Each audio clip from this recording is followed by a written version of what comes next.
I stand before you to address a systematic campaign of disinformation, hate speech, and anti-Indigenous rhetoric that has been propagated by many of the media outlets, including Noticias, Protagonistas, and Noticias, Fides. What you have witnessed is not journalism, but a calculated assault on indigenous Hindu communities worldwide. Let me address these false allegations directly, one by one. First, about KAILASA being a fictitious nation. I would like to know, by what authority do you claim the power to recognize or derecognize nations? Even UN does not have such authority. The Montevideo Convention on the Rights and Duties of States 1933 states that a legitimate nation must have permanent population, defined territory, a self-sustained government, and capacity for international relationships. And KAILASA fulfills all these criteria with enough and more evidence required. The Montevideo Convention explicitly states that the political existence of a state is independent of recognition by other states. And Article 13 of the Charter of Organization of American States further reinforces on this principle. So your characterization of KAILASA's fictional nation is a strong statement against the Hindu diaspora worldwide. This is not journalism, this is incitement to violence against the Hindu communities. Coming to the next allegation about fraudulent land acquisition. Let us be absolutely clear that these agreements are in question are between a US-based Hindu organization and the indigenous Bolivian communities. These are conservation partnerships that are explicitly to respect the indigenous ownership and sovereignty, not land acquisitions in any sense. And the Supreme Pontiff of Hinduism is not a signatory in these agreements. So your deliberate misattribution reveals your intention to attack the Hindu leadership specifically. These agreements include support for environmental protection, preservation of indigenous knowledge, humanitarian aid, and cultural exchange, all fully compliant with Bolivian Law Number 465 and the ILO Convention 169. Next, about the allegation of financial exploitation. Regarding the economic components were not the payments for the land, but they were investments in the community development, cultural preservation, and even these resources are managed by the communities themselves. The indigenous communities exercise their constitutional right to self-determination and determine the appropriate value of these conservation partnerships. Your suggestion that indigenous leaders cannot determine fair value is deeply patronizing and denies their agency. While you fixate on consensual financial arrangements, you completely ignore the massive exploitation of indigenous lands by extractive industries. Why you are doing the selective outrage? Coming to the next point of violation of indigenous sovereignty of these partnerships. These partnerships explicitly honor the indigenous sovereignty with all agreements and recognize the indigenous autonomy and decision-making processes. The Article 30, Section 2, Clause 4 of the Bolivian Constitution explicitly guarantees the indigenous peoples the right to self-determination and territoriality. The indigenous communities exercise precisely this constitutional right. The real violation of this indigenous sovereignty is your paternalistic suggestion that indigenous communities need protection from forming partnerships of their choosing. This colonial mindset treats indigenous peoples as incapable of making informed decisions. Again, the next point regarding the credibility of the Supreme Pontiff of Hinduism. The Supreme Pontiff of Hinduism has faced many personal attacks against him, and he is not a self-proclaimed guru or a self-styled godman. His lineage traces back through ancient Hindu spiritual institutions, forming recognition from traditional authorities. The Supreme Pontiff of Hinduism has been completely exonerated by multiple courts worldwide. Complete judicial exoneration by Gujarat High Court, the US Court vindication with nearly $500,000 awarded for the defamation, the Karnataka High Court protection declaring the Supreme Pontiff of Hinduism's arrest as illegal and without jurisdiction. We have solid medical evidences demonstrating the biological impossibility of these false allegations.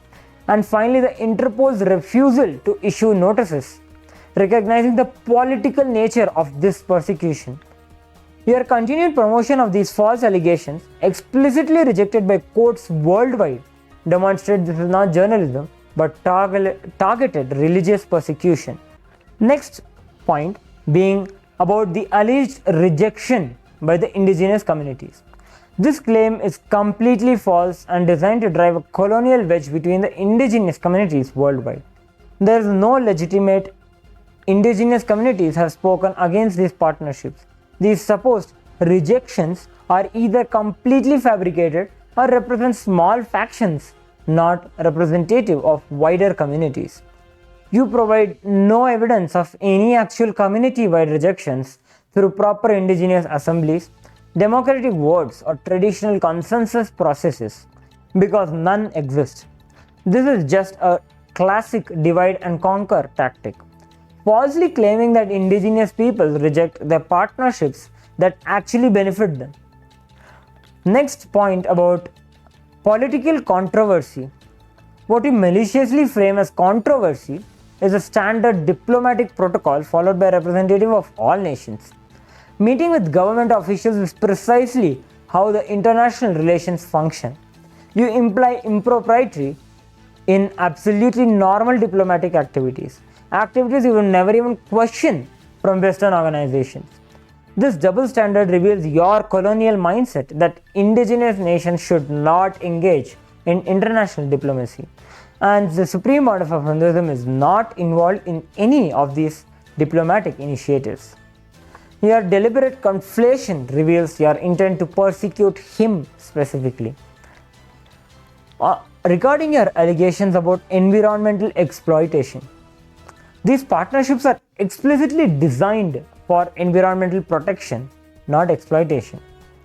They focus on preserving biodiversity, maintaining forest integrity, supporting sustainable indigenous management practices. All agreements include provisions for ecological conservation based on both traditional indigenous knowledge and the modern sustainable practices. While you manufacture false concerns about conservation partnerships, you remain conspicuously silent about the actual exploitation of these indigenous lands by mining companies, oil drilling operations, and many more.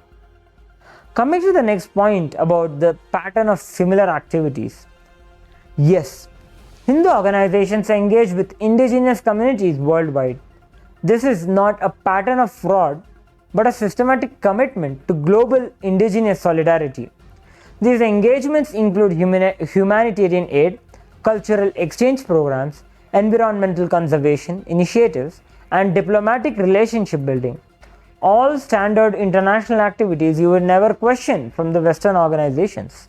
You mischaracterize legitimate diplomatic and humanitarian engagement as fraud without providing any evidence of actual illegality or harm.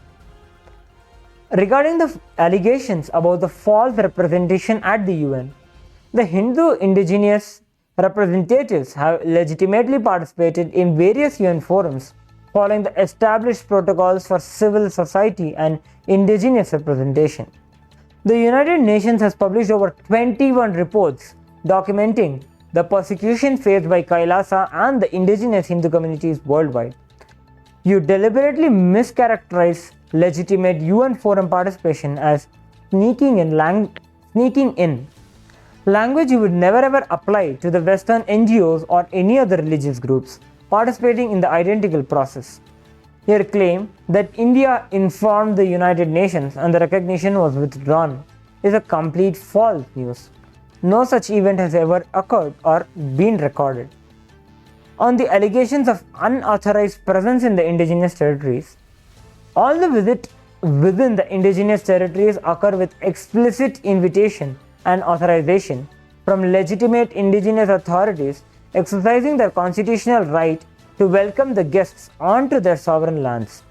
The Article 30, Section 2, Clause 4 of the Bolivian Constitution explicitly guarantees the indigenous people the right to self-determination and territoriality, which includes determining who may enter their territories.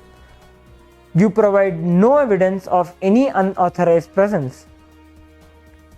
Your allegation is relying entirely on the colonial assumption that indigenous communities cannot make these decisions independently. On the allegations of immigration violations, all Hindu representatives traveling internationally fully comply with the relevant immigration laws and the visa requirements. They enter countries legally, maintain the appropriate visa status, and depart in accordance with the regulations. And the Supreme Pontiff of Hinduism is not involved in any of these diplomatic initiatives. These are independent actions by representatives with proper immigration status. You provide no evidence of any immigration violations, no documentation, no government statements, no legal proceedings, because none of these even exist. What we are witnessing here is not journalism, but a weaponized media serving as the enforcement arm of anti-indigenous interests.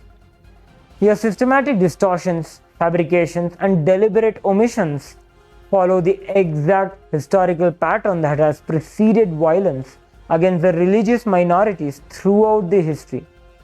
We stand today at a critical historical moment where anti-indigenous colonial media has launched an unprecedented campaign of hate speech and persecution against indigenous Hindu communities worldwide. We will not be silenced. We will not allow the anti-indigenous media to erase our existence or deny our fundamental rights to self-determination and international engagement. The world is watching, the history is recording, and the truth will prevail.